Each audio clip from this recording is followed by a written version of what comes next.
Astaghfirullah. Bismillahirrahmanirrahim. Assalamualaikum warahmatullahi wabarakatuh.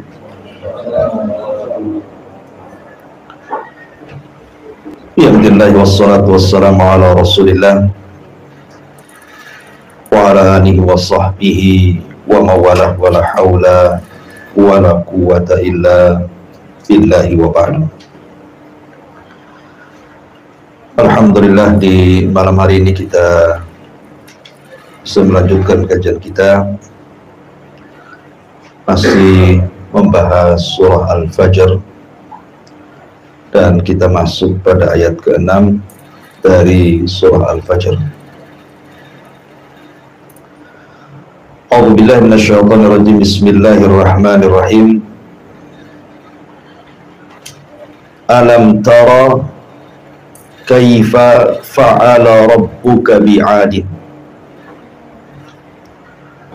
irama dhatil imad allati lam yukhlaq mithluha fil bilad wa thamud alladhina jabu as-sakhra bil wad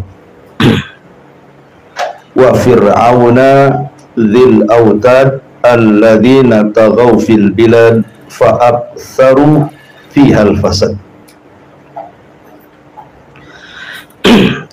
fasabba alaihim rabbuka sawta adab inna rabbaka labil mirsad.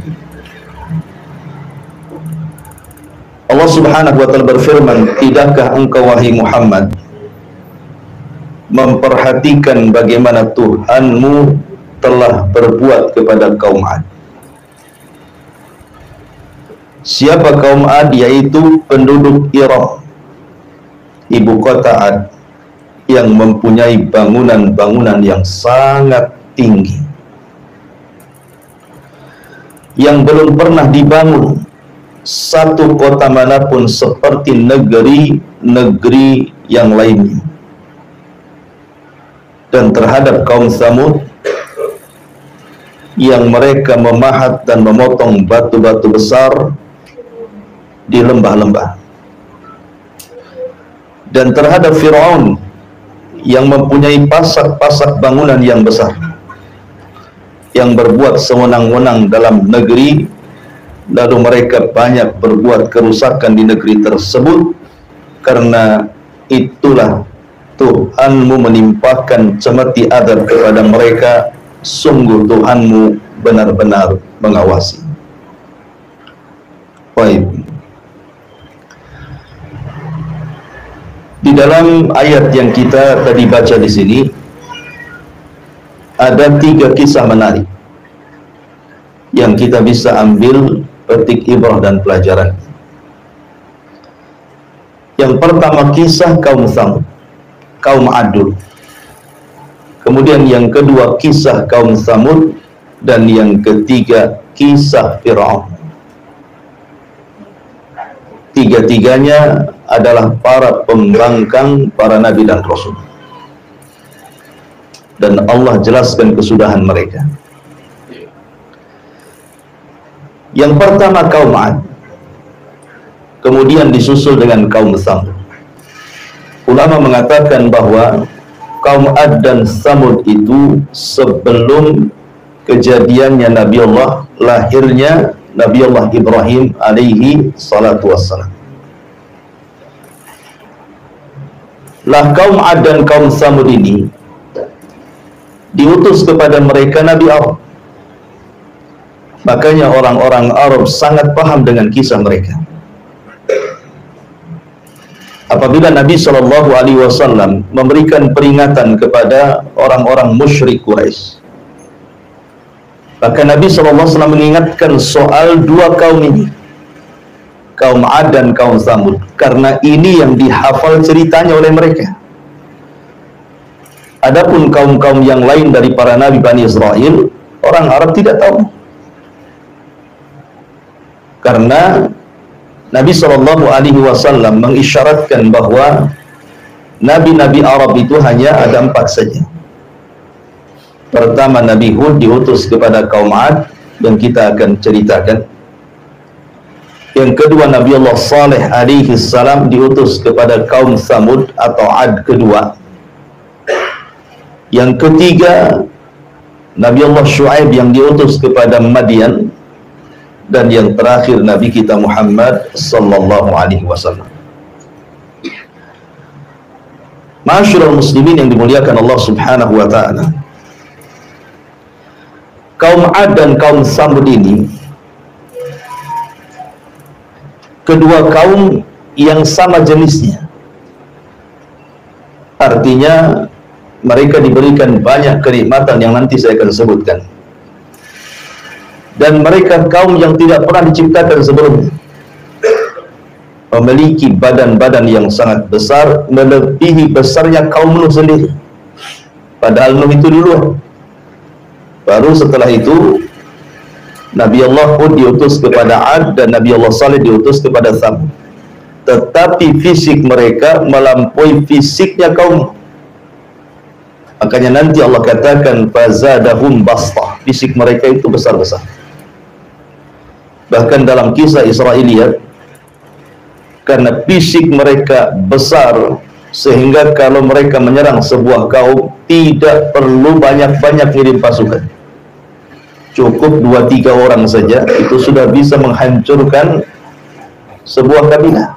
Lempari batu saja hancur itu kabilah itu. Jadi tidak perlu banyak-banyak itu ya, satu kaum Ad menyerbu sebuah kabilah. Diutus saja 1-2 orang itu sudah hancur. Karena mereka diberikan kekuatan yang itu harusnya disyukuri tetapi mereka kufur. Baik, bagaimana kisahnya? Kita urut. Ma'asyiral muslimin yang dimuliakan Allah Subhanahu wa taala.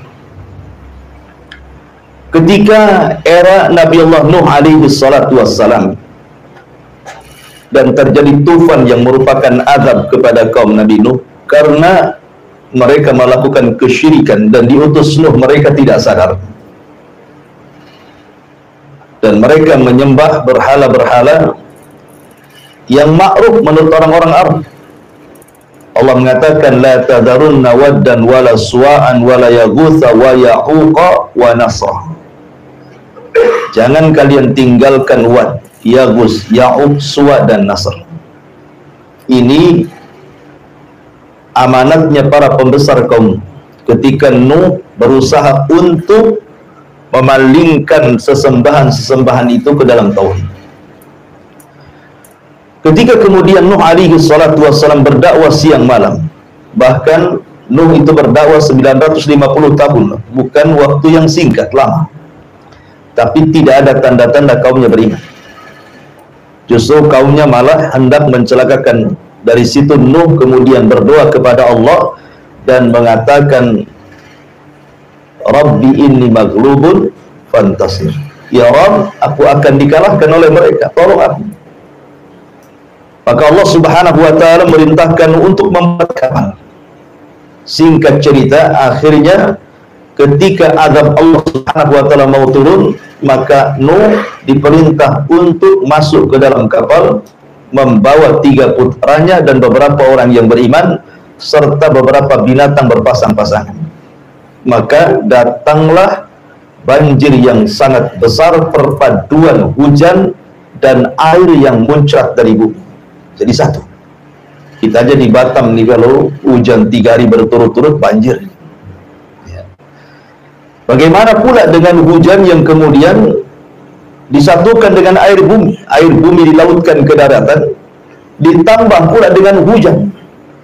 Tentu akan semakin besar banjirnya. Sampai itu digambarkan ketika Nuh alaihi salatu wassalam hendak menyelamatkan salah satu putranya namanya Yam, atau menurut ahli kitab disebut Kan'an. Apa kata Nuh? Irkam ma'ana. Wahai anakku, naiklah ke perahu. Tetapi anaknya degil dan mengatakan, Sa'awi ilal jabal. Biarkan, aku akan naik saja ke gunung. Gak akan sampai banjir ke gunung. Tetapi Nuh mengatakan, tidak ada yang selamat hari ini, nak naik. Namanya Nuh, lihat anaknya walaupun kafir, masih ada namanya sifat bapak itu kasihan dengan anaknya. Masih pengen menyelamatkannya. Tetapi karena memang Yam atau Kan'an ini tidak mau juga, maka Allah mengatakan innahu laysa min ahlik, tinggalkan Nuh, dia bukan keluargamu lagi.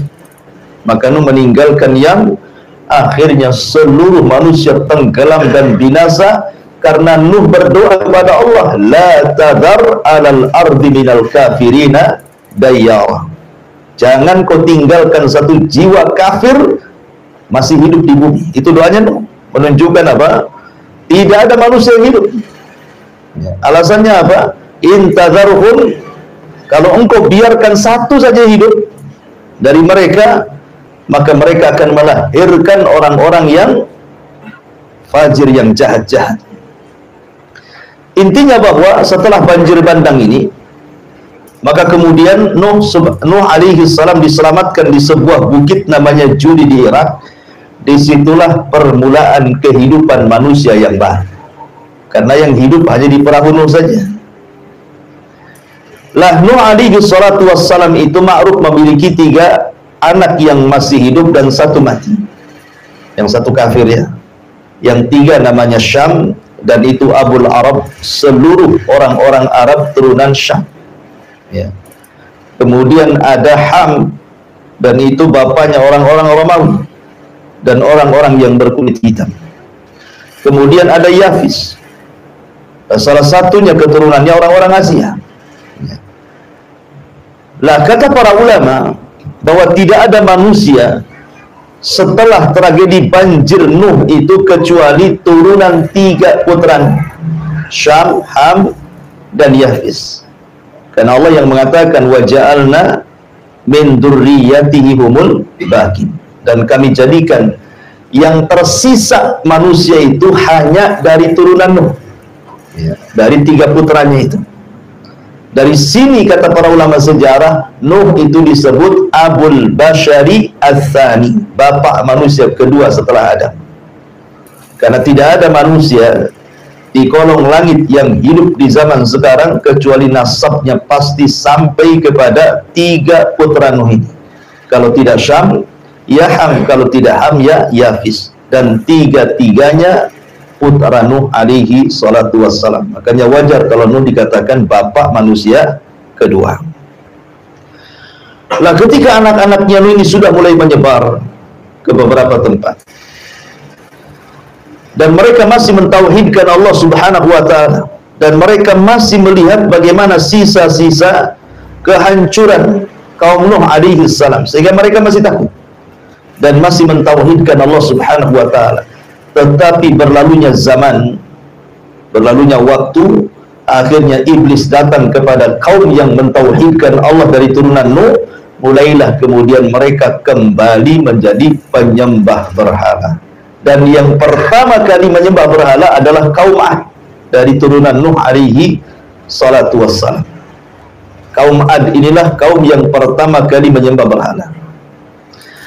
Menurut Ibnu Ishaq, seorang pakar sejarah, bahwa kaum Ad itu menyembah 3 berhala. 3 berhala yang mereka sembah. Pertama Samad, kemudian yang kedua Sada, dan yang ketiga Haba. Ya, ada yang mengatakan Somud atau Somad, kemudian Sada dan juga Haba. Itulah 3 berhala yang disembah oleh kaum Ad.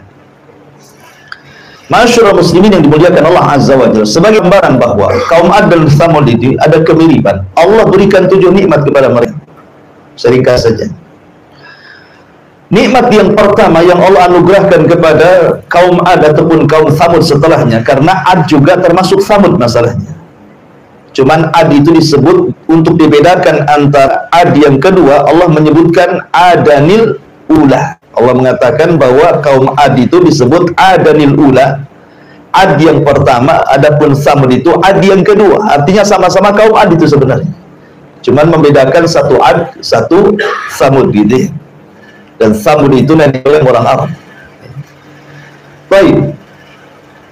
Lah, di antara kenikmatan yang sangat besar yang Allah anugerahkan kepada kaum Ad adalah mereka menguasai ekonomi. Di zamannya mereka menguasai ekonomi. Dan siapapun atau apapun negaranya, kalau menguasai ekonomi, pasti dia bisa menjajah negeri yang lain. Ya kan? ekonomi, kekuatan ekonomi itu bisa menjajah negeri yang lain. Lihat hari ini, negeri-negeri yang kuat ekonominya, ya kan, negara-negara yang maju luar biasa, bisa menjajah negara-negara yang tidak maju, kan. Lah kaum Ad itu dilebihkan ekonominya, sehingga dengan ekonomi mereka bisa menjajah negeri-negeri yang lain. Dan itu nikmat yang Allah anugerahkan kepada mereka, kuatnya ekonomi. Kemudian yang kedua, kaum Ad diberikan fisik yang sangat kuat. Kaum Ad itu diberikan fisik yang sangat kuat, sampai fisik mereka melebihi fisiknya Nabi Nuh.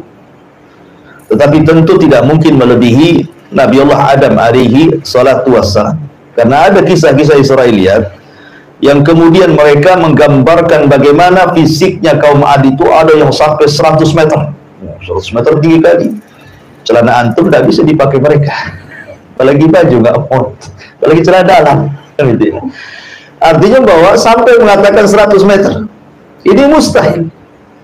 Nah, kisah ini tentu bertentangan dengan hadis Nabi SAW bahwa fisik yang paling tinggi, yang paling kuat, yang paling kekar, yang paling tampan hanyalah fisiknya Adam alaihissalam. Makanya ketika Rasul berjumpa dengan Nabi Yusuf saat peristiwa Isra Mi'raj, apa kata Rasul? Aku melihat Nabi Yusuf mendapatkan separuh ketampanan Adam. Separuh saja sudah memfitnah banyak wanita. Berarti Adam itu jauh lebih tampan dibandingkan Nabi Yusuf, kan itu separuhnya saja. Jadi kalau Nabi Adam hidup di zaman sekarang, mungkin semua wanita akan memandang Adam. Kalau Yusuf saja satu Mesir terfitnah, bagaimana pula Adam alaihi salatu wassalam. Dan ini mematahkan teori Darwin yang mengatakan manusia berasal dari kera, kan itu ya. Kera cakep atau tidak cakep? Mana ada kera cakep? Antum dandan, antum kasih bedak pun tidak akan cakep kera itu. Ya mungkin si Darwin saja yang ikut kera, kita ikut Nabi Adam. Baik, masyarakat muslimin yang dimuliakan Allah Azza wa Jalla. Jadi nikmat yang kedua, mereka diberikan fisik yang kuat, kemudian tinggi. Yang tadi saya kisahkan, kalau menghancurkan sebuah kabilah tidak perlu bawa pasukan, cukup dikirim 2-3 orang saja sudah cukup, gitu ya. Dilempari batu saja sudah mati semua satu kabilah. Karena di zaman Ad itu hanya Ad yang punya fisik seperti itu. Jadi kaum-kaum yang sezamannya itu ya kecil-kecil gitu ya, di bawahnya kaum Ad. Makanya kaum Ad itu menguasai, ya karena fisiknya yang besar, itu nikmat harusnya. Mereka syukuri, kan. Kita aja kalau masuk tentara, kalau pendek agak terima, kan gitu ya. Masuk tentara, masuk polisi itu diukur juga tuh tingginya tuh. Sehingga tinggi badan juga nikmat seharusnya. Ini yang kedua. Yang ketiga, Allah Subhanahu wa ta'ala anugerahkan mereka memiliki strategis perang yang luar biasa, dan mereka tidak pernah dikalahkan. Dan Allah mengatakan wa idza batashtum jabbari. Ini biasanya untuk jimat. Anda dulu pernah baca kitab Mujarabat tuh, kalau hendak nonjok orang tuh, baca katanya ayat ini, wa idza batashtum jabbarin. Apabila mereka hendak menyerang, mereka tidak punya belas kasihan, ya. Jadi kaum Ad itu punya strategis perang, kalau nyerang itu tidak pernah kalah itu. Dan mereka kaum yang sangat bengis sekali, sehingga tidak ada satupun kabilah di zaman itu, karena kan belum ada negara-negara saat sekarang gitu ya, masih kabilah-kabilah juga, umatnya juga belum banyak di zaman itu. Tidak ada yang berani kalau diserang tuh nyerang betul mereka, tidak punya belas kasihan sama sekali. Karena mereka memiliki selain fisik besar gitu ya, memiliki strategis perang yang luar biasa. Ya, ini nikmat yang ketiga. Nikmat yang keempat, Allah Subhanahu wa ta'ala berikan kesuburan. Ladang mereka subur, sawah mereka subur, ternak mereka subur. Pokoknya Allah berikan luar biasa nikmat dari dalam perut bumi itu. Subur. Ya kan? Makanya ketika kita bicara tentang negeri Sabah itu Allah mengatakan baldatun thayyibatun wa rabbun ghafur. Baldatun thayyibah, negerinya baik. Kenapa negerinya baik? Karena di negeri Sabah itu kebun-kebunnya itu semua tumbuh semua buah-buahan. biji-bijian. Anehnya lagi, tidak ada ulat, tidak ada semut, tidak ada serangga, tidak ada binatang. Gitu ya. Kalau kita masuk kebun tuh mikir-mikir takut ular. Kalau negeri Sabah tidak ada. Jangan lagi cerita ular, semut pun tidak ada, lalat pun tidak ada. Jadi masuk ke dalam kebun itu betul-betul menikmati. Jadi kalau ada seorang wanita masuk ke negeri Sabah, di atasnya ditaruh keranjang di atas kepalanya, tidak perlu dipetik, pulang itu sudah penuh tuh. Masuk kebun keluar penuh, sudah penuh dengan buah-buahan di atas kepalanya.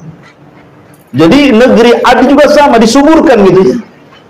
Ya, ini juga nikmat seperti negeri kita ini kan negeri subur dibandingkan negeri-negeri yang lain. Coba antum umroh kan. Lihat tuh Saudi itu padang pasir itu kering kelontang, nggak jelas itu ya. Tetapi karena kecanggihan teknologi, waktu saya di Yaman, subhanallah padang pasir bisa disulap jadi sawah ditanami gandum. Gitu ya. Jadi setahun itu jadi padang pasir, terkadang hijau karena sudah kecanggihan teknologi di zaman sekarang gitu. Ini nikmat yang keberapa? Nikmat yang keempat, Allah suburkan ya. Kemudian nikmat yang kelima yang Allah berikan kepada kaum Ad ini, mereka sanggup merubah tanah datar menjadi istana. Jadi mereka membuat, umpamanya ada tanah datar di padang pasir itu, diambil batu-batu dari gunung itu, kemudian mereka susun, mereka mampu membuat istana itu, tanah datar jadi istana. Padahal di zaman itu teknologi belum secanggih sekarang kan gitu, belum ada belko alat berat. Tetapi bagaimana Allah Subhanahu wa Ta'ala berikan kekuatan mereka bisa menyulap tanah datar jadi istana. Bahkan yang nomor 6 yang luar biasa lagi, bukan hanya itu, bukit-bukit itu dipahat kemudian memiliki seni tingkat tinggi dan menjadi rumah-rumah singgah, bukan untuk ditempati, hanya untuk kebanggaan dan kesombongan saja. Jadi kalau mereka sudah jadi itu, mereka naik, kemudian ada orang lewat itu, maka diejeknya. Lihat rumahku jauh lebih indah dibandingkan rumahmu. Dia hanya untuk ejek-ejekan, hanya untuk kesombongan saja. Ya. Kemudian yang kelima, yang terakhir, bahwa kaum Ad oleh Allah Subhanahu wa Ta'ala, ini nikmat yang paling besar dari 6 nikmat itu, diutus kepada mereka seorang nabi. Ini tidak ada nikmat melebihi diutus seorang nabi. Ya. Siapa yang diutus? Nabi Allah Hud alaihi salatu wassalam. Hud diutus kepada kaum Ad. Masyaallah muslimin yang dimuliakan Allah Subhanahu wa Ta'ala, sedikit saya akan bacakan beberapa ayat Al-Quran tentang kisah kaum Ad. Di dalam surah Al-A'raf ayat 69. Surah Al-A'raf ayat 69. Allah mengatakan, awa ajibtum an ja'akum dzikrum min rabbikum ala rajulin minkum liyunzirakum. Dan herankah kalian bahwa ada peringatan yang datang dari Tuhan kalian melalui seorang laki-laki dari kalangan kalian sendiri untuk memberikan peringatan kepada kalian. Jadi Allah Subhanahu wa Ta'ala utus Hud kepada mereka. Kenapa kalian heran? Makanya dalam ayat yang lain Allah mengatakan, wa ila adin akhahum hudan, dan kepada kaum Ad Allah utus saudara mereka. Siapa? Nabi Allah Hud. Kenapa Allah bahasakan saudara? Karena Hud alaihi salatu wassalam itu hidup di tengah-tengah mereka. Jadi kaum Ad itu tahu siapa Hud, mulai dari oroknya sampai kemudian besarnya, sampai dewasanya, sampai diangkatnya jadi nabi, mereka tahu. Dan Allah sudah persiapkan gitu ya. Karena Allah Subhanahu wa Ta'ala kalau mengutus seorang nabi dan rasul itu dicomot dari kaumnya. Makanya Allah mengatakan dalam Al-Quran, bagaimana Allah Subhanahu wa Ta'ala berfirman tentang Nabi sallallahu alaihi wasallam, gimana, walaqad ja'akum rasulun min anfusikum azizun 'alaihi ma anittum harisun 'alaikum bil mu'minina raufur rahim. Dan sungguh Allah telah utus kepada kalian seorang rasul dari jenis kalian, dari jenis kalian manusia, dari daerah kalian sendiri ya. Jadi mereka sudah paham siapa Hud itu sebenarnya. Kemudian fitrah dakwah seorang nabi itu pasti mendakwakan tauhid. Yang pertama didakwahkan adalah dakwah tauhid. Tapi sebelumnya Hud alaihi salatu wassalam berusaha untuk mengingatkan nikmat. Pentingnya kita diingatkan nikmat, ikhwan, supaya jangan kufur. Ya. Makanya kemudian Allah mengatakan wadhkuru ij'alakum khulafa min ba'di nuhin wa zadakum fil khalqi bastah fadhkuru ala Allah la'allakum tuflihun. Kata Hud kepada kaum Ad, ingatlah ketika dia menjadikan kalian sebagai pengganti-pengganti kaum Nuh. Kalian ini pewaris kaum Nuh. Ya. Kemudian dan Allah subhanahu wa ta'ala telah lebihkan kalian dalam kekuatan tubuh dan perawakan kalian. Maka ingatlah akan nikmat-nikmat yang Allah anugerahkan kepada kalian supaya kalian beruntung. Jadi kaum Hud ini diingatkan oleh Nabi Allah Hud supaya jangan lupa nikmat. Allah sudah berikan ekonomi yang baik, Allah sudah berikan tanah yang subur, Allah sudah berikan fisik yang kuat, kalian bisa ditakuti oleh bangsa-bangsa yang lainnya. Maka syukurnya cuma satu, tauhidkan Allah, tinggalkan haba, tinggalkan somut, tinggalkan sodah. Patung-patung kali itu nggak ada gunanya gitu. Karena itu bentuk kekufuran nikmat. Jadi Hud mengajak mereka kepada tauhid, ani'budullaha wattaqu, sembahlah Allah dan bertakwalah kepada Allah azza wa jalla. Dan begitulah dakwah para nabi, dimulai dari tauhid. Bendera dakwah para nabi itu dimulai dari tauhid. Dan itu Allah subhanahu wa ta'ala katakan walaqad ba'athna fi kulli ummatir rasulan ani'budullaha wajtanibu taghut. Dan sungguh kami utus pada tiap-tiap umat seorang rasul utusan, tugas mereka hanyalah meneriakkan sembahlah Allah, tauhidkan Allah, jauhi sesembahan selain Allah alias taghut. Ya. Kemudian Allah subhanahu wa ta'ala ingatkan lagi dari lisan Yahud kepada kaum Ad itu, atabnuna bi kulli ri'in ayatan ta'basun wa tattakhiduna masani'a la'allakum takhludun. Apakah kalian mendirikan pada tiap-tiap tanah yang tinggi tempat-tempat bangunan-bangunan yang berfungsi sebagai tanda-tanda bagi orang-orang yang lewat untuk bermain-main? Kemudian di tempat-tempat tersebut kalian mengambil hanya untuk olok-olokan orang yang melewat, dan kalian membuat benteng-benteng, yakni penampungan-penampungan air di bawah tanah. Maksudnya seolah-olah kalian merasa akan dikekalkan selamanya. Jadi keyakinan orang kaum Ad juga, mereka sama sekali tidak yakin tentang kehidupan akhirat. Mereka merasa mereka itu akan hidup selamanya begitu. Makanya mereka membuat tampungan-tampungan di bawah rumah itu, air seolah-olah mereka tidak akan mati. Bahkan celakanya mereka memiliki pemahaman dahriyah, kalaupun mereka itu mati, yang menjadikan mati itu hanya waktu yang berjalan saja. Kami hidup dan mati itu hanya waktu saja. Nah, gitu ya. Ini kan pemahaman orang ateis. Jadi orang ateis sudah ada sejak zaman dulu. Ya, yang enggak mengakui ketuhanan itu ya, yang menganggap bahwa kita mati dan hidup itu hanya berjalannya waktu saja. Itulah keyakinan taraf, keyakinan kaum Ad, dan mereka berusaha untuk mengejek siapa? Nabi Allah Hud alaihi salatu wassalam. Dan umumnya ikhwan, para nabi itu bukan ditentang orang-orang lemah, tidak. Umumnya para nabi itu ditentang orang-orang kuat, para pejabat, orang-orang kaya, para pemimpin. Itu yang menentang para nabi sebenarnya. Padahal tidaklah nabi diutus kepada sebuah umat untuk berpolitik.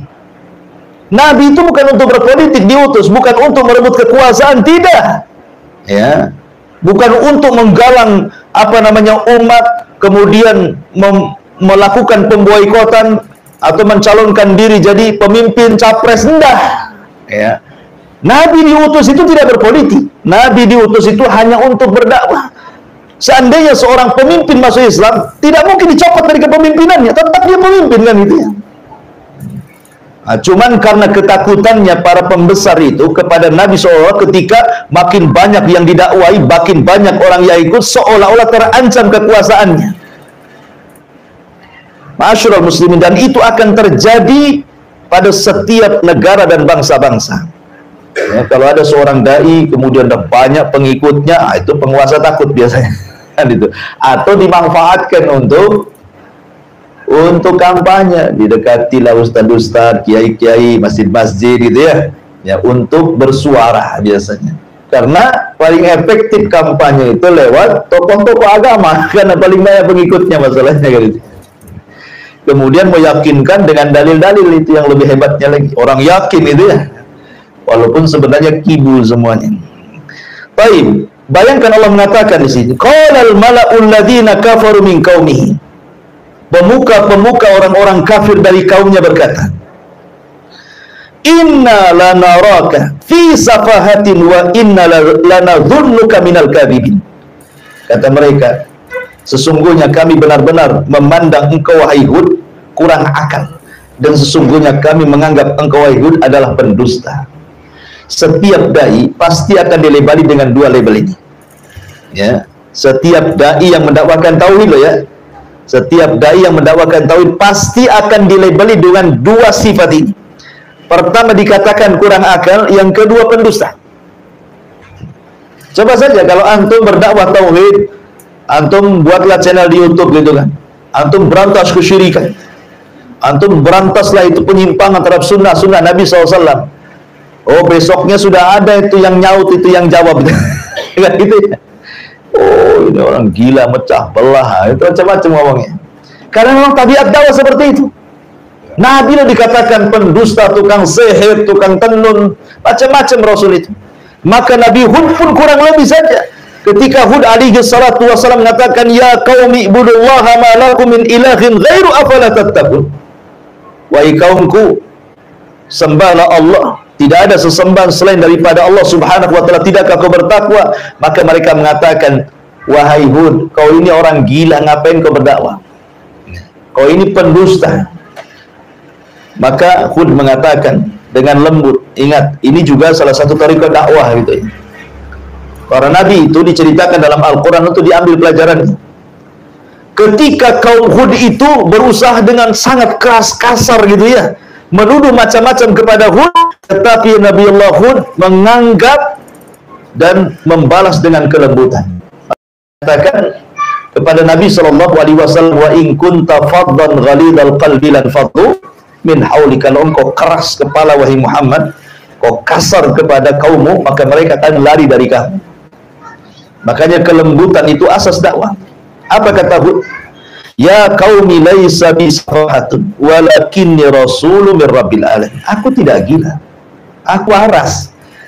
Akan tetapi Allah mengutusku menjadi nabi kalian, menjadi rasul kalian yang membawa amanah dari Allah subhanahu wa ta'ala. Uballigukum risalati rabbi wa ana lakum nasihun amin. Akulah menyampaikan amanat Tuhanku kepada kalian saja, dan saya adalah penasehat yang amanah yang Allah tunjuk untuk mendakwai kalian. Ma'asyiral muslimin yang dimuliakan Allah subhanahu wa ta'ala, intinya bahwa Hud alaihi salam terus mendakwai kaumnya dan para pembesar, tetapi Allah subhanahu wa ta'ala takdirkan memang kaum itu mendustakan para nabinya. Makanya Allah mengatakan kadzabat adanil mursalin.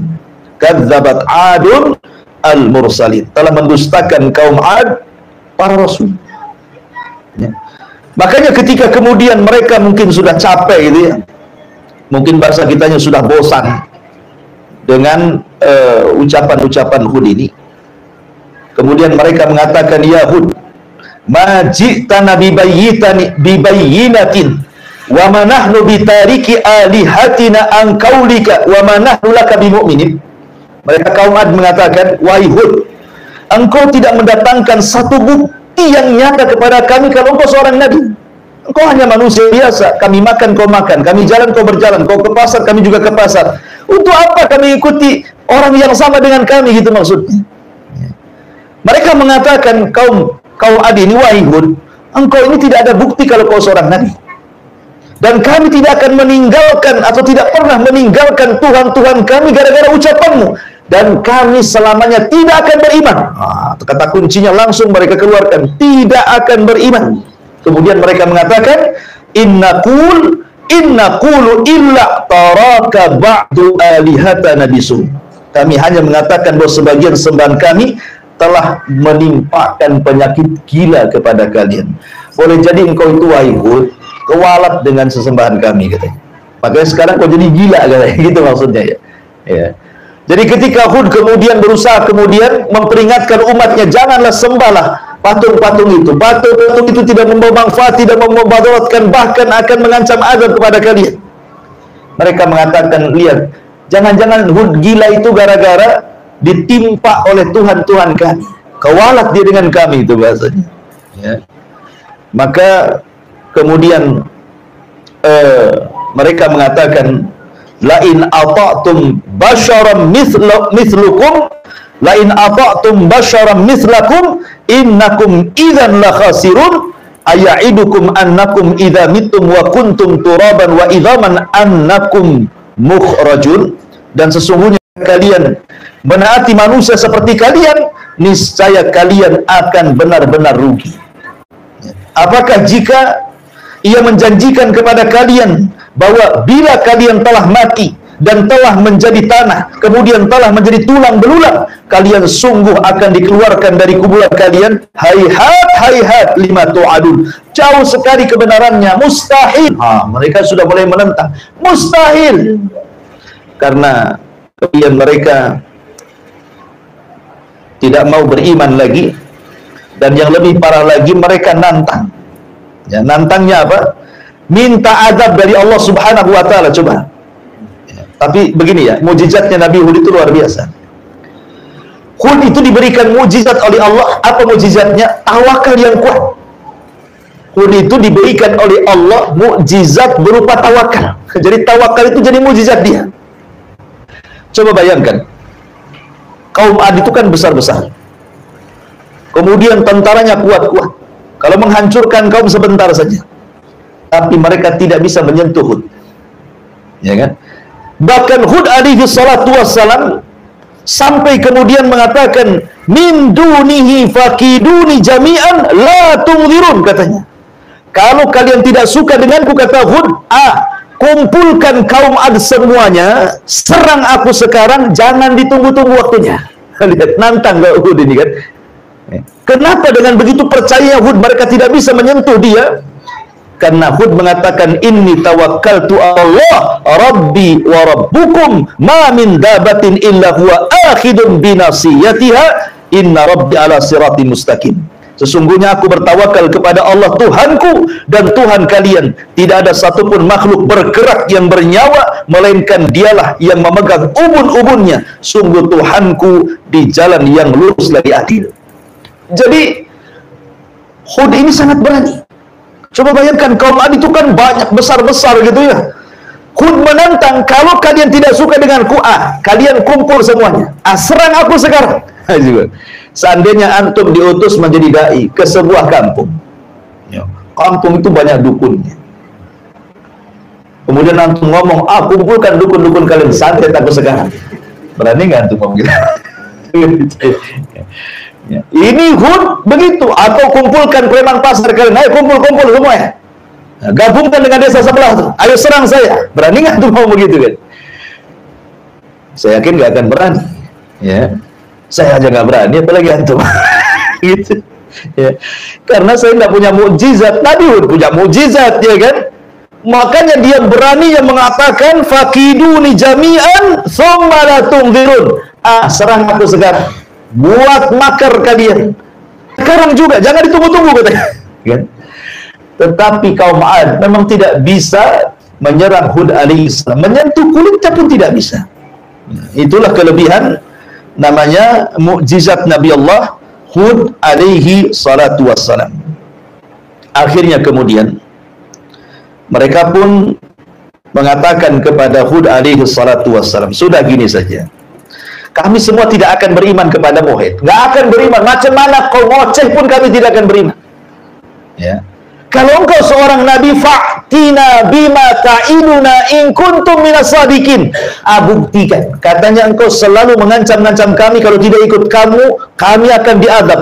Buktikan azabmu sekarang. Mana azab Allah? Timpakan sekarang kepada kami, katanya. Jadi mereka mulai menantang Allah. Bahaya kalau sudah menantang Allah. Kalau sudah menantang Allah bahaya. Ketika mereka sudah ngomong seperti itu, apa yang terjadi? Akhirnya Allah kirim paceklik yang berkepanjangan. Ada yang mengatakan 3 tahun tidak turun hujan, sehingga tanah menjadi kering kelontang. Tidak ada yang tumbuh satu tumbuhan. Binatang-binatang pada mati. Manusia sudah mulai kelaparan. Nikmat Allah sudah mulai dicabut karena mereka kufur kepada Allah Azza wa Jalla.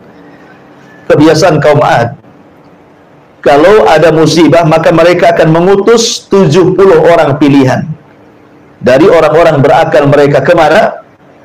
Ke haram, ya. Karena Ad itu posisinya di Ahqaf.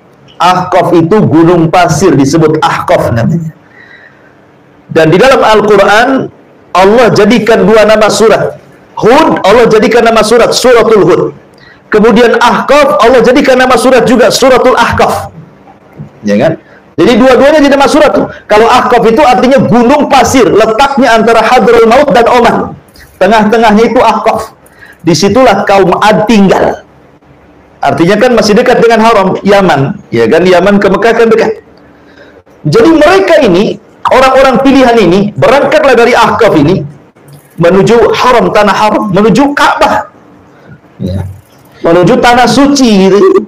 Maksudnya haram itu waktu itu memang sudah jadi tanah suci karena yang membangun pertama kali Ka'bah adalah malaikat. Kemudian setelah itu Adam alaihi salatu wassalam, kemudian hilang, baru kemudian diperbaharui oleh Ibrahim alaihi salatu wassalam. Jadi orang-orang 7 orang pilihan ini ke haram berdoa, ya.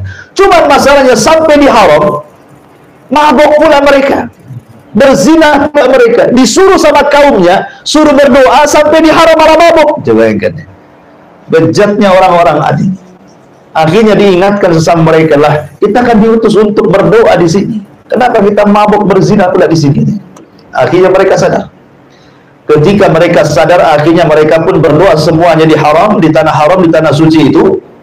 Tiba-tiba ada suara di balik awan. Apa suaranya? Aku kabulkan keinginan kalian, kan ku kirim awan kepada kalian. Tinggal milih, mau awan putih, mau awan merah, mau awan hitam. Mereka berpikir, wah, doa kita diijabah. Mereka suruh memilih awan putih, tak mungkin ada hujan. Awan putih itu terang, kan gitu ya. Awan merah, wah sedikit airnya. Awan hitam sajalah, kan gitu. Karena biasanya kalau sudah gelap, ya kan, siang-siang ini teduh gitu, wah ini mau hujan deras. Itu prasangka mereka. Makanya kemudian mereka pun pulang dengan bahagia karena mereka sudah dapat ilham. Pulanglah mereka ke negeri Ahqaf, pulang kampung, dan memberitahu kampungnya bahwa doa mereka sudah diijabah. Betul, Allah subhanahu wa ta'ala kirim awan kepada mereka, dan itu Allah gambarkan dalam Al-Quran. Falamma ra'auhu aridan mustaqbila awdiyatihim, maka ketika mereka melihat, ya, ada awan hitam yang menuju lembah-lembah mereka, ladang-ladang mereka, sawah-sawah mereka, semua keluar. Bayangkan, mereka tidak paham kalau ini ada. Jadi seluruh kaum Ad keluar dari rumah-rumah mereka, dari anak kecil, orang dewasa, laki-laki, perempuan, tua, muda, semua keluar. Ingin merasakan hujan yang sudah 3 tahun tidak hujan-hujan. Mereka bernaung di awan itu. Apa yang terjadi? Qalu, mereka mengatakan, hadza 'aridun mumtiruna. Mereka mengatakanlah awan yang akan memberikan hujan kepada kami. Dengan bangganya mereka bernyanyi-nyanyi, berteriak-teriak dengan penuh kebahagiaan. Inilah awan yang akan memberikan hujan kepada kami. Maka Allah mengatakan, bal huwa masta'jaltum bi rihun fiha adzabun alim. Maka Allah katakan, bahkan ini azab yang kalian minta disegerakan datangnya, yaitu angin yang mengandung azab yang sangat pedih bagi kalian. Rupanya awan hitam itu permulaan azab Allah. Mereka tidak paham, ya. Jadi hati-hati bahwa terkadang orang menyangka itu nikmat, rupanya di balik nikmat itu ada azab. Ya, ini pelajaran. Terkadang ada orang diberikan nikmat oleh Allah subhanahu wa ta'ala dengan nikmat yang melimpah, Tapi rupanya nikmat itu menggiring mereka kepada azab. Makanya kenapa terkadang kenikmatan itu disebut istidraj. Ya, dalam bahasa akidah disebut istidraj. Orang itu kalau usaha maju terus, buat bisnis maju terus, buat ini maju terus. Kok nggak pernah nggak maju? Nggak pernah nggak dirugikan, untung terus. Ini hati-hati nih. Usaha ini sukses, usaha itu sukses, akhirnya jadi kaya raya gitu ya. Nanti suatu ketika nikmat ini justru kalau sampai dia lalaikan akan berubah menjadi nikmat azab yang pedih bagi dia. Makanya hati-hati dengan istidraj itu. Ma'asyiral muslimin yang dimuliakan Allah Azza wa Jalla. Akhirnya kemudian Allah katakan tudammiru kulla syai'in bi amri rabbiha.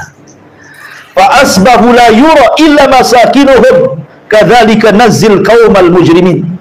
Yang menghancurkan segala sesuatu dengan perintah Tuhannya sehingga mereka kaum Ad menjadi tidak tampak lagi di bumi kecuali hanya bekas-bekas tempat tinggal mereka. Demikianlah kami memberi balasan kepada kaum Ad, kaum yang sangat pendosa itu. Bagaimana azabnya? Allah Subhanahu wa taala ketika mengirim awan hitam itu, tiba-tiba angin muncul dari langit. Angin puting beliung muncul dari langit ke bumi, kemudian membawa semua yang ada di bumi naik ke langit. Coba ini kan manusia sudah keluar semua kan, yang kecil yang besar berada di awan itu, tidak ada satupun yang di rumah tuh karena semua keluar. Rupanya datang angin menyapu orang-orang ini, mengangkat ke langit.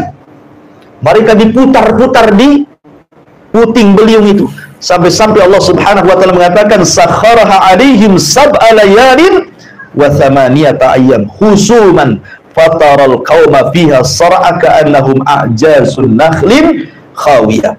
Allah menimpakan angin itu kepada mereka selama 7 malam 8 hari terus menerus tidak berhenti. Maka kami melihat kaum Ad pada waktu itu mati bergelimpangan seperti batang-batang pohon kurma yang telah kosong dan laku. Artinya ketika anginnya selesai, badan-badan mereka jatuh ke bumi, mereka nancap seperti tunggul-tunggul kurma. Ya, bagaimana Allah Subhanahu wa taala azab kaum Ad seperti itu. Adapun Nabi Allah Hud, sebelum azab ini datang dia sudah pergi dulu. Bersama siapa? Bersama kaumnya yang beriman yang tidak banyak itu menuju mana? Menuju Hijr. Ya. Hijr itu di mana? Makanya ada suratul Hijr. Dalam Quran itu ada suratul Hijr kan? Ya. Hijr itu tengah-tengah antara Hijaz. Hijaz itu Mekah dan Madinah. Ya. Dan Syam, tengah-tengahnya itu Hijr. Ada yang mengatakan Yordania dan Hijaz, tengah-tengahnya itu Hijr. Disitulah kemudian Nabi Allah Hud alaihi salatu wassalam meninggal dunia, kemudian kaumnya terus mentauhidkan Allah Azza wa Jalla dan mereka masih terngiang-ngiang dengan azab kaum Ad, tetapi berlalunya waktu kembali mereka kufur yang disebut dengan kaum Tsamud. Ya. Jadi setelah kehancuran kaum Ad itu, mereka masih mentauhidkan Allah Azza wa Jalla. Tapi berlalunya waktu, berlalunya zaman, akhirnya kemudian terjadi kesyirikan lagi setelahnya, dan yang pertama kali melakukan kesyirikanlah kaum Tsamud, masih turunannya Ad. Kan gitu ya. Mereka yang kemudian kufur pertama kali setelah kaum Ad. Menarik ya ikhwatul fillah yang dimuliakan Allah Azza wa Jalla. Kalau cerita tentang kaum Tsamud, karena di sini juga Allah mengatakan wa tsamud alladzina jabu sahra bil wad. Sebenarnya nikmat yang 7 tadi yang Allah berikan kepada kaum Ad, Allah berikan juga kepada kaum Tsamud. Tidak perlu saya ulang. Ya. Tapi yang menariknya adalah kaum Tsamud ini. Kaum Tsamud ini Allah berikan seekor unta. Unta yang sangat besar, yang menjadi mukjizat bagi mereka di tengah-tengah mereka. Unta itu cukup bisa diminum air susunya oleh banyak kabilah kaum Tsamud. Berarti menunjukkan unta itu besar, bukan unta kecil kan itu. Karena beberapa kabilah bisa minum dalam 1 hari dari susunya air unta itu. Ini nikmat yang luar biasa. Tinggal diambil saja susunya, selesai. Ya. Tetapi anehnya juga turunnya azab Allah Subhanahu wa taala kepada kaum Tsamud gara-gara unta juga. ketika mereka menyembelih untanya Nabi Allah Saleh sebagai mukjizat turun azab kepada mereka. Ya. Jadi unta yang membawakan nikmat, unta pula yang mendatangkan azab. Bagaimana kisahnya? Masyarul muslimin yang dimuliakan Allah Subhanahu wa taala. Kaum Tsamud, kalau kaum Ad, Allah Subhanahu wa taala juga banyak menyebutkan dalam Al-Qur'an. Bahkan Nabi Allah 7 kali diulang di dalam Al-Qur'anul Karim. Lah kaum Tsamud ini masih keturunan kaum Ad, maka disebut Ad yang kedua. Kalau kaum Ad yang pertama disebut Adanil Ula. Ini Ad Ats-Tsani. Ya. Dan dua-duanya bangsa Arab. Ingat bahwa Arab itu terbagi menjadi 3. Ada yang disebut dengan Al-Arabu Al-Ba'idah. Ada yang disebut dengan Al-Arabu Al-Baqiyah. Ada yang disebut dengan Al-Arabu Al-Musta'rab namanya. Al-Arabul Ba'idah ini Arab yang sudah punah. Kaum Ad, kaum Tsamud sudah punah. Tidak ada lagi turunannya. Ya, hanya tinggal ceritanya. Kemudian yang kedua Al-Arabul Baqiyah. Arab yang masih ada. Ya, dan itu salah satunya keturunan Qahtan, seperti Imam Malik rahimahullahu taala itu keturunan Qahtan. Kemudian yang ketiga ada namanya Al-Arabu Al-Musta'rab, bukan orang Arab tapi fasih berbahasa Arab, akhirnya dikatakan orang Arab karena kefasihan bahasa Arab. Dari sini ada kaidah, walaupun ada orang Arab di negeri kita, mancung, tidak diragukan lagi wajahnya wajah Arab, tapi tidak bisa bahasa Arab, malah medok bahasa Jawa, maka dia bukan Arab. Tapi kalaupun ada di negeri kita pesek belesek, tidak ada muka-muka Arab sedikit pun, tapi cepetang dia bahasa Arabnya luar biasa, gitu ya, melebihi orang Arab, maka dia Arab. Ini kaidah. Ya. Jadi jangan berbangga karena muka Arab ngaku hadis. Dites bahasa Arabnya tak tahu.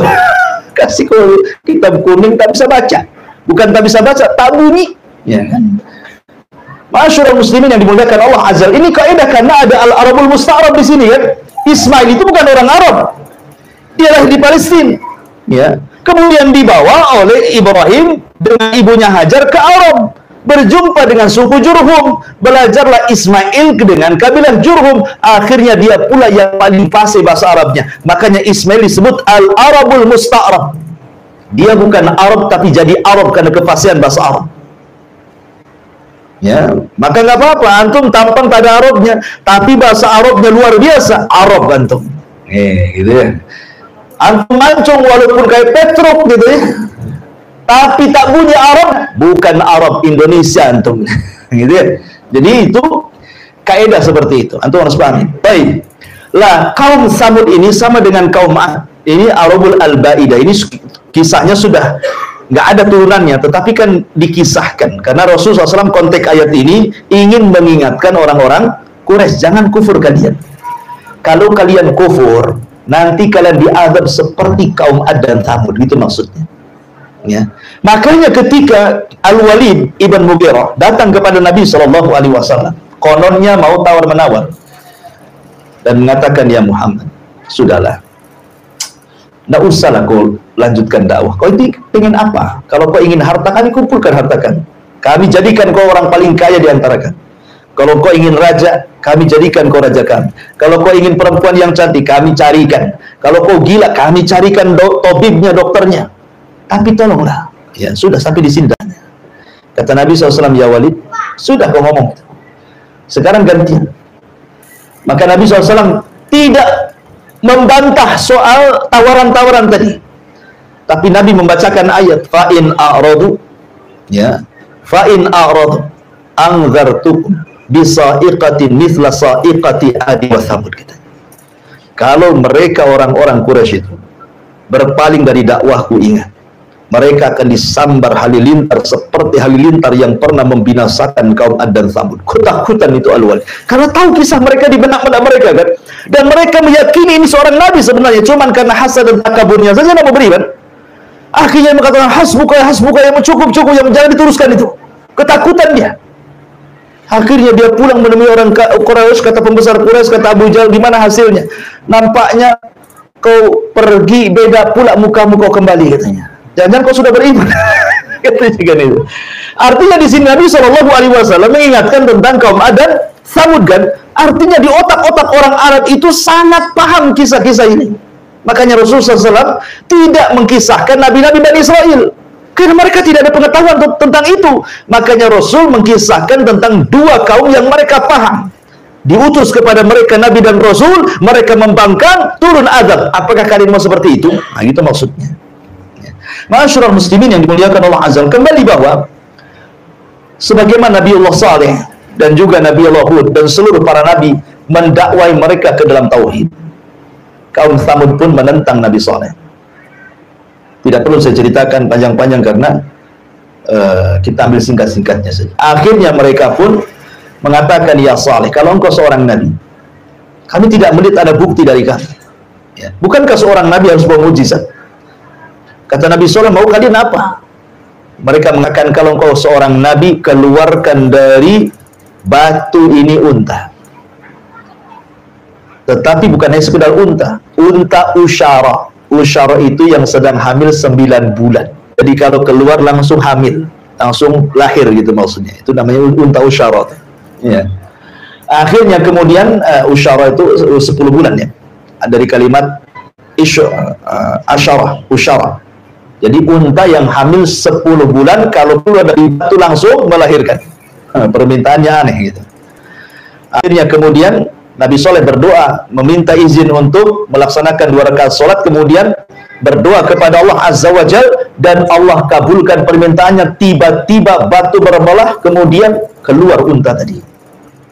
Kemudian Nabi Saleh membuat aturan, ya, ini unta adalah berkah bagi kalian. Makanya naqatullah, ini unta Allah, ingat. Sesuatu yang dinasabkan kepada Allah punya kemuliaan. Baitullah, rumahnya Allah. Naqatullah, untanya Allah. Sesuatu yang dinasabkan kepada Allah pasti punya kemuliaan. Nabi SAW sudah mewanti-wanti, ini unta mukjizat bagi kalian. Tapi tolong bagi waktu. Saat kalian mengambil air, ya, maka kalian jangan ganggu unta. Kalian boleh ambil air, dan kalian kok boleh mengambil air susunya. Tapi besoknya unta itu yang akan minum, kalian tidak boleh mengambil air. Kalian cukup mengambil air susunya saja. Jangan ganggu dia. Kalau ganggu, kalian akan ditimpa adab. Terus berlalu, berhari, berbulan, bertahun, mereka mendapatkan nikmat dari unta itu. Dan Nabi Saleh terus mendakwahkan dakwah tauhid kepada kaum Tsamud. Sampai pada waktunya ada pula orang hasad, ya, tidak suka dengan unta itu. Seorang wanita. Ada yang mengatakan 2 wanita, yang satu kaya, yang satu banyak anaknya, bekerja sama. Kemudian dikatakan, siapa yang bisa menyembelih unta Saleh, maka saya akan berikan kekayaan dan dia boleh menikah dengan salah satu putri dari putri-putri kami. Kemudian ada pula yang daftar, namanya Kidar ibn Salib. Kidar ibn Salib dan satu kawannya, lupa saya namanya. Ya. Kidar ibn Salib nih dan Malik ibn Kinan atau Sinan, Malik ibn Sinan atau siapa namanya. Pokoknya 2 orang ini siap daftar. Tetapi sebelum dia membunuh unta Nabi Saleh itu, dia gerilya door to door dulu ke rumah-rumah, minta pendapat. Gimana kalau saya sembelih Nabi Saleh? Setuju nggak? Setuju. Gimana? Setuju. Setuju. Akhirnya satu kampung setuju. Rupanya kebanyakan mereka tidak suka. Makanya kenapa Allah mengatakan fa'aqaruha, ya, menggunakan jama. Mereka pun menyembelih unta Saleh, padahal yang menyembelih 2 orang. Tapi bahasanya menggunakan jama karena disepakati satu kampung, ya. Mereka sepakat, cuman eksekutornya cuman si Kidar ibn Salib dan kawannya ini yang betul-betul mengeksekusi untanya Nabi Saleh sembelih, kemudian dikuliti dan dimakan dagingnya. Dalam kisah Isra lihat kan dia bawa unta, anak untanya itu, ya, anaknya unta Yasruh pergi kemudian masuk lagi ke dalam batu. Itu kisah Isra lihat.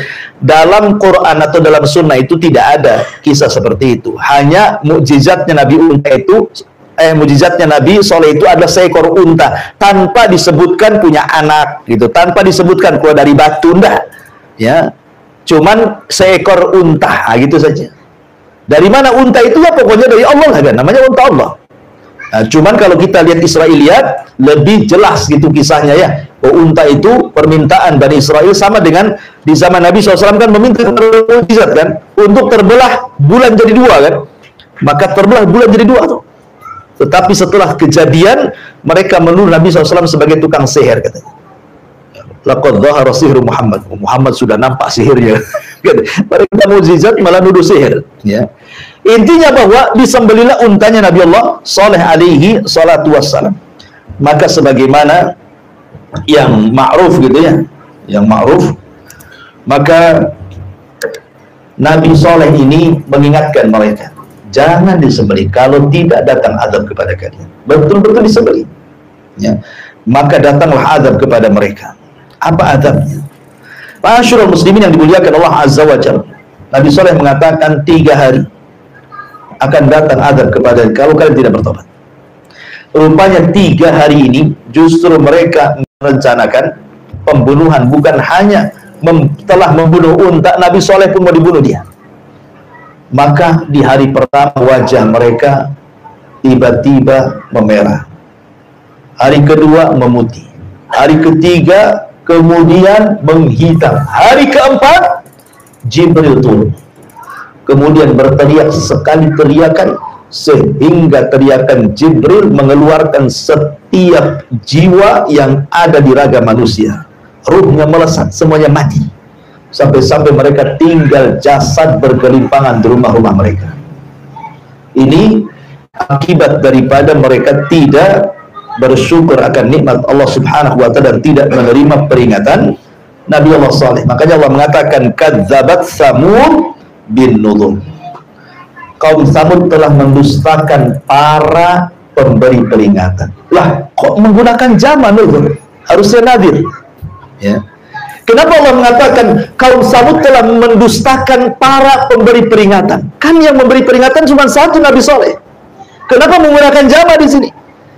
Kata ulama tafsir, di sini hanya sekedar ingin mengatakan bahwa mendustakan satu nabi maka sama dengan mendustakan banyak nabi. Anda mendustakan satu Nabi Saleh berarti mendustakan semua nabi sebelumnya. Makanya menggunakan nuzur. Ya, pakai sama karena mendustakan satu nabi dan sama dengan mendustakan nabi-nabi yang lain. Faqalu abasyam minna wahidatan nattabi'uhu inna idzan la fi dhalal wa syu'ur. Mereka mengatakan, apakah kami harus mengikuti satu orang? Dia manusia sama seperti kami. Kalau begitu kami tersesatlah. Ngapain pula dia manusia, kami juga manusia. Ngapain harus ikut sesama manusia, katanya. Ya. Maka teruslah mereka mendustakan seperti itu. Akhirnya sampai kemudian Allah mengatakan inna arsalna alaihim sayhatan wahidatan fakanu kahashimin al-muhtadir. Kami utus kepada mereka Jibril untuk berteriak satu kali teriakan, maka mereka menjadi jasad-jasad yang bergelimpangan di rumah-rumah mereka. Inilah kisah Samud. Kemudian yang terakhir, dan di sini Allah Subhanahu wa taala mengatakan menyinggung soal Firaun. Ya. Di sini Allah Subhanahu wa taala mengatakan di dalam surah Al-Fajr di sini tentang Firaun.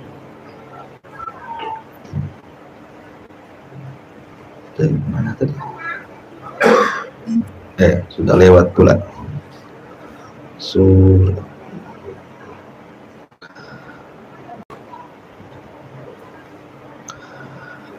Allah Subhanahu wa taala mengatakan wa fir'auna dzil autad, dan terhadap Fir'aun yang memiliki pasak-pasak bangunan yang sangat besar.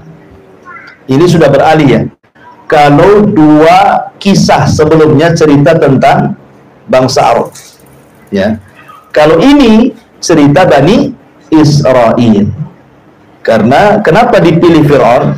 Karena Fir'aun ini musuhnya Nabi Musa. Kenapa Nabi Musa? Karena Musa itu nabi yang paling masyhur dari nabi-nabi Bani Israel. Dialah nabi yang pertama kali mendapatkan kitab termulia di zamannya, Taurat. Ya kan?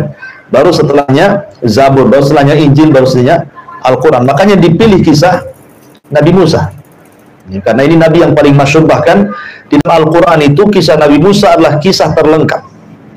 Ya, setelah Nabi Ibrahim, kemudian Nabi Yusuf, ada beberapa nabi itu yang lengkap, tapi Nabi Musa lebih lengkap lagi. terbanyak dalam Al-Quran. Seolah-olah ada kait hubungan antara Islam dengan Bani Israel. Karena banyak sekali kisah disebut dalam Al-Quran, hampir setiap surah. Ya, itu ketemu kisahnya Fir'aun atau kisahnya Nabi Musa alaihi salatu wassalam. Wa Fir'auna dzil autad. Maksudnya Fir'aun di sini siapa?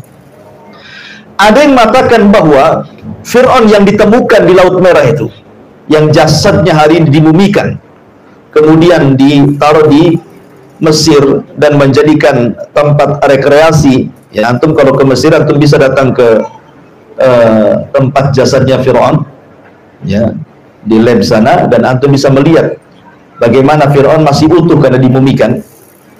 Apakah Fir'aun yang kemudian dimumikan hari ini yang ada di Museum Mesir itu adalah Fir'aun yang dimaksud dalam surah Al-Fajr ini, ataukah Fir'aun yang lainnya? Karena kita tahu bahwa Fir'aun itu bukan satu. Fir'aun itu kan istilah bagi Raja Mesir, itu disebut Fir'aun. Kalau Kisra itu istilah Raja Persia, kalau Kaisar itu istilah Raja Romawi, kalau Tuba itu istilah Raja Yaman, kalau Mesir itu istilah diistilahkan dengan kalimat Fir'aun, kalau Jawa itu diistilahkan Mengkubuwono. Kan ada istilah Raja Jawa, Mengkubuwono I, Mengkubuwono II gitu ya. Jadi itu sebenarnya istilah-istilah raja. Ya. Lalu siapa Fir'aun di sini? Apakah betul Fir'aun yang dimumikan hari ini yang ada di Museum Mesir itu adalah Fir'aun yang masuk dalam surah Al-Fajr? Maka jadi polemik panjang. Walaupun kebanyakan mengatakan iya, itulah Fir'aun yang dimaksud. Ya, maksudnya Ramsis Ats-Tsani. Ya. Namanya Ramsis kedua. Itulah yang ditemukan, yang kemudian jasadnya sekarang menjadi mumi dan ditonton, bisa dilihat. Katanya, sekali lagi kita tidak bisa menjazmkan masalahnya ya, tidak bisa memastikan, tapi ada yang berpendapat seperti itu. Karena memang jasad Fir'aun memang dijaga untuk menjadi sebuah pelajaran bagi umat setelahnya termasuk kita. Di sini Allah mengatakan wa Fir'auna, maksudnya Fir'aun di sini Fir'aun di zaman Nabi Musa. Karena di zaman Nabi Yusuf juga Fir'aun, tapi Fir'aun di zaman Nabi Yusuf kan beriman. Tetapi yang dimaksud Fir'aun apabila diistilahkan Fir'aun dalam Al-Quran berarti kisah Nabi Musa. Karena inilah yang banyak dikisahkan dalam Al-Quran, satu-satunya raja yang mengatakan ana rabbukumul a'la a'ilahun ghairi, aku adalah Tuhan yang paling tinggi, apakah ada Tuhan selainku, katanya. Ya. Dengan sebab dua kata-kata inilah makanya Fir'aun diazab dua kali, di dunia ditenggelamkan dan di akhirat diazab dengan azab yang sangat pedih. Baik, bagaimana kisahnya? Di sini Allah mengatakan wa Fir'auna dzil autad, dan Fir'aun yang mempunyai pasak-pasak bangunan yang besar, alladzina taghaw fil bilad, yang berbuat sewenang-wenang dalam negeri, fa aktsaru fihal fasad, lalu mereka banyak berbuat kerusakan dalam negeri tersebut, fasabba alaihim rabbuka sautu adab, karena itulah Tuhan menimpakan semeti adab kepada mereka, inna rabbaka labil mirsad, sungguh Tuhanmu benar-benar menguasai mereka. Jadi Fir'aun itu membawa kerusakan karena begini, diawali dari mimpi. Fir'aun itu mulai bejatnya itu diawali dari mimpi. Ya. Jadi dia bermimpi, dalam mimpinya dia melihat api. Api ini berasal dari perkampungan Bani Israel, kampungnya Nabi Yusuf yang sudah meninggal. Ini turunannya di situ. Ya. Jadi ada api dari Palestina menuju Mesir. Cuman perkampungan Nabi Yusuf Bani Israel itu tidak terbakar. Satu Mesir terbakar. Jadi Fir'aun heran. Ini kan mimpi buruk gitu ya. Tapi sambil lalu saja. Ini mungkin hanya bunga-bunga tidur. Besoknya mimpi dengan mimpi yang sama. Besoknya mimpi dengan mimpi yang sama. Terpaksalah si Fir'aun ini mengumpulkan penasehat spiritual. Ini bahasa kitanya dukun lah ya. Ya keren kali penasehat spiritual itu. Atau ahli supranatural gitu. Dikumpulkan tuh mbah-mbah dukun itu. Ya, kemudian disuruh mentakwil, meramal. Ada apa ramalannya? Kok aneh kali mimpinya? Ya. Akhirnya kemudian para penasihat spiritual ini menunjukkan bahwa setiap pemimpin pejabat itu ada tuh namanya penasihat spiritual. Karena di sini Fir'aun ada penasihat spiritual tuh. Ya, jangan-jangan tingkat RT-nya ada penasihat spiritualnya. Supaya kalau pemilihan dapat lagi gitu ya.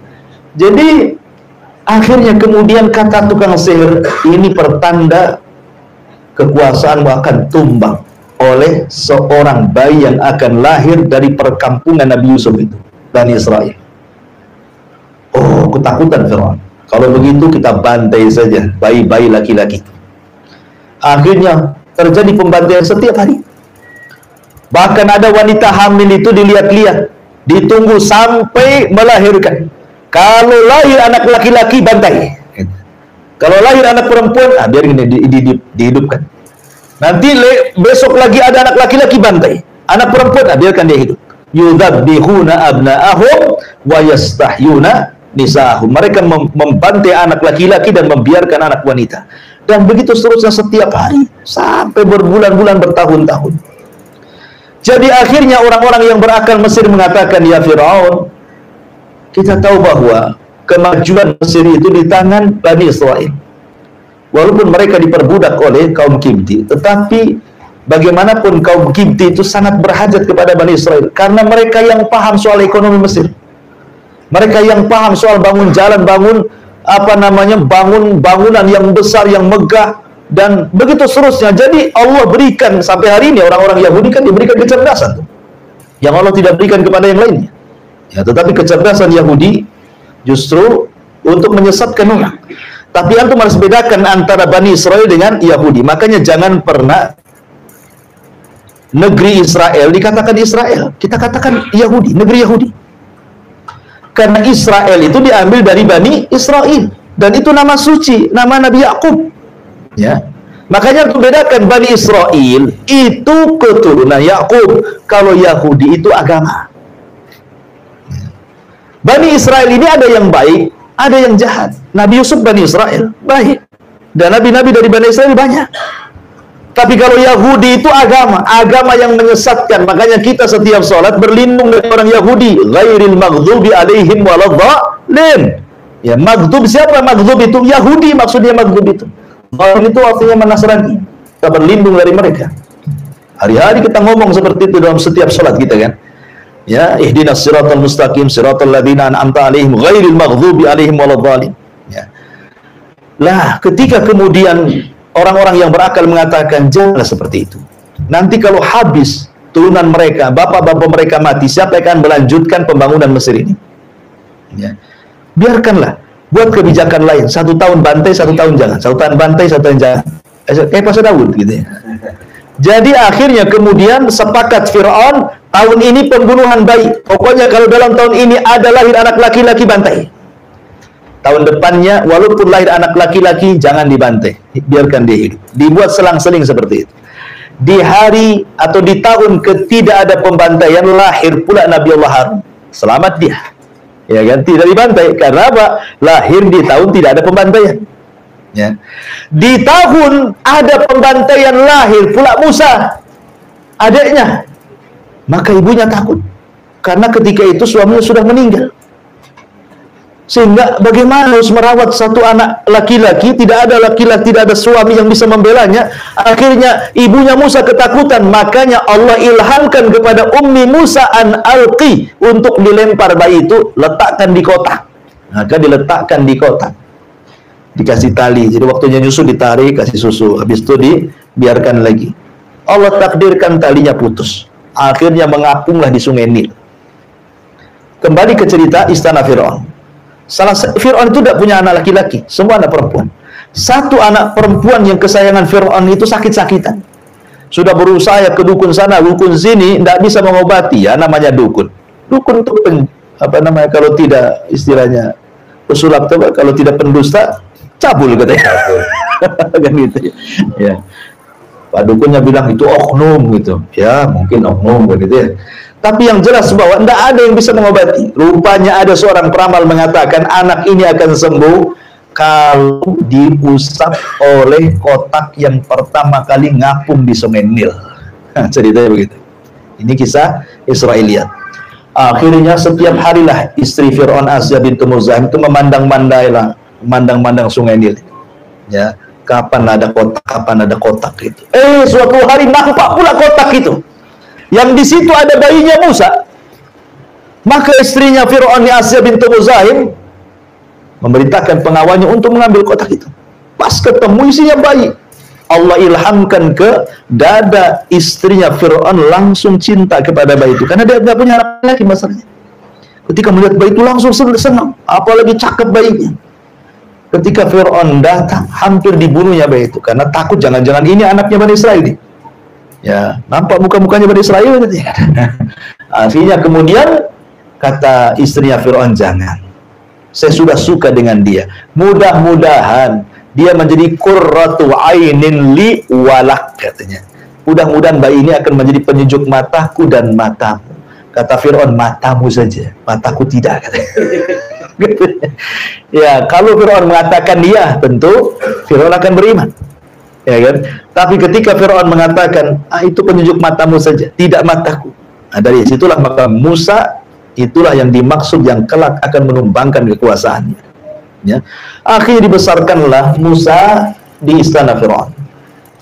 Ketika dia sudah menginjak dewasa, ya, sudah hidup di istana Fir'aun, diberikan pendidikan macam-macam di situ kan. Jalan-jalanlah Musa ini ke ganggang kota Mesir. Rupanya pula dia melihat ada perkelahian anak muda dari Bani Israel dan anak muda dari kaumnya Fir'aun. Awalnya tidak tahu siapa yang salah, tapi diperhatikan nampaknya yang dizalimi adalah anak muda dari Bani Israel. Ketika kemudian anak muda Bani Israel meminta pertolongan kepada Musa, Musa pun menolongnya. Ada yang mengatakan Musa itu tidak menyerang. Yang menyerang itu anak muda dari kaum Kipti. Musa hanya nangkis saja, tapi tangkisannya bisa membuat orang mati. Tapi ada juga mengatakan dia mukul, tapi tidak sengaja, bukan untuk membunuhnya, hanya untuk membela anak muda yang dizalimi. Pukulannya membuat dia mati. Ingat, hukum di Mesir kala itu siapa yang membunuh dibunuh kisos, ya kan? Maka Musa pun bingung dia, karena dia sudah bunuh orang. Ya. Tidak ada yang tahu peristiwa ini kecuali anak muda dari Bani Israel, Nabi Musa, dan orang yang sudah mati itu. Belum ada yang tahu. Ya, apalagi alat buktinya dihilangkan semua. Dirusak semua, ya kan? Susah tuh nyingkapnya juga. Ya. Akhirnya kemudian suatu hari, ini nggak ada yang tahu loh. Ya, kecuali Musa dan anak muda dari Bani Israel saja. Memang anak muda dari Bani Israel itu suka buat ulah rupanya. Di kesempatan yang lain dia lagi ribut, katanya. Dia lagi ribut. Ketika Musa lewat ke orang ini lagi yang buat ribut ini. Akhirnya ketika anak Bani Israel ini melihat Nabi Musa ketakutan, karena dia tahu sekali pukul mati. Gitu. Jangan-jangan dia dekat akan mukul saya.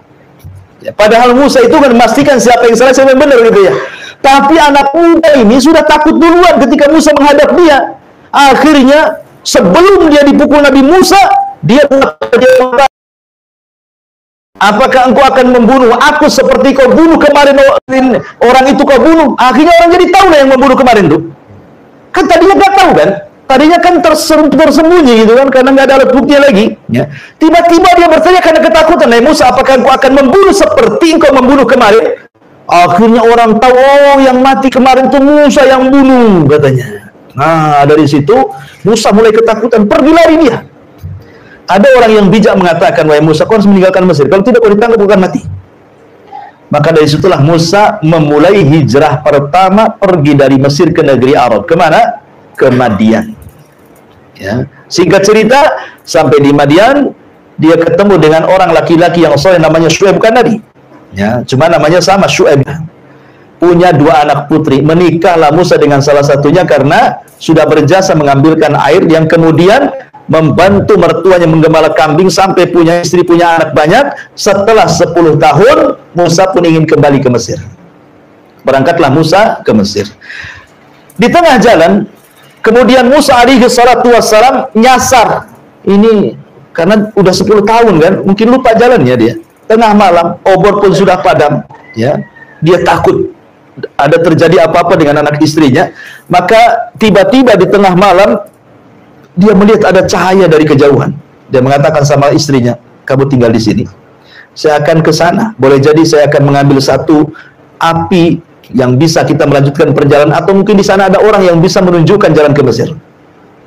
Akhirnya kemudian Nabi Musa pun meninggalkan keluarganya dan menghampiri api yang dilihat dari jarak jauh itu. Semakin dekat semakin besar, semakin dekat semakin besar. Rupanya setelah dekat bukan api tapi cahaya. Ya. Disangkanya api setelah dekat cahaya. Rupanya cahaya itu seperti api berada di pohon zaitun. Dari sini menjadi khilaf para ulama. Ketika Allah Subhanahu wa taala berfirman dalam surah An-Nazi'at itu, ya, wa nadahu rabbuhu bil wadil muqaddasi tuwa. Ya. Kan di sini kan muqaddasi tuwa, lembah yang disucikan di bukit Tuwa. Maksudnya Tuwa di sini apa? Ada yang mengatakan Bukit Saina. Maknanya, sebenarnya Musa sudah sampai Mesir. Karena Bukit Saina kan di Mesir. Ya. Artinya sudah dekat dengan Mesir. Ada juga yang mengatakan Bukit Tuwa di sini bukan Mesir. Maksudnya adalah Bukit Zaitun yang ada di Palestina. Karena bahasanya muqaddas, diberkahi. Ya, negeri yang diberkahi maksudnya Palestina. Ya, jadi ada yang mengatakan Musa masih di Palestina sebenarnya. Tapi ada penafsiran mengatakan sudah sampai Mesir karena ada yang mentafsirkan Bukit Tuwa itu artinya Bukit Saina. Ya, disitulah Musa pertama kali dinobatkan jadi nabi. Ketika dia sampai di api itu, cahaya itu, tiba-tiba ada suara. Suara itu aneh, terdengar dari atas, dari bawah, dari samping kiri, dari samping kanan, dari depan, dari belakang. Bingung Musa ini dan mengatakan, innani ana rabbuk akhla'na 'alaika. Ya, sesungguhnya saya Rabbu, wahai Musa, lepaskan sandalmu. Ini negeri yang diberkahi. Ahli tafsir mengatakan kenapa Musa disuruh melepas sandal? Karena sandal itu terbuat dari kulit keledai yang disamak, yang najis. Sementara negeri yang suci jangan diinjak dengan najis. Sama lah, antum masuk masjid pun sama kan? Nggak boleh antum bawa najis. Bahkan Nabi SAW pernah sholat bersama para sahabat, tiba-tiba sandalnya dibuka, sahabat-sahabat pula ikut buka sandal. Habis sholat Rasul mengatakan, kenapa kalian ikut-ikut lepas sandal? Kata sahabat, kami melihat Anda lepas sandal. Ya kami juga lepas katanya.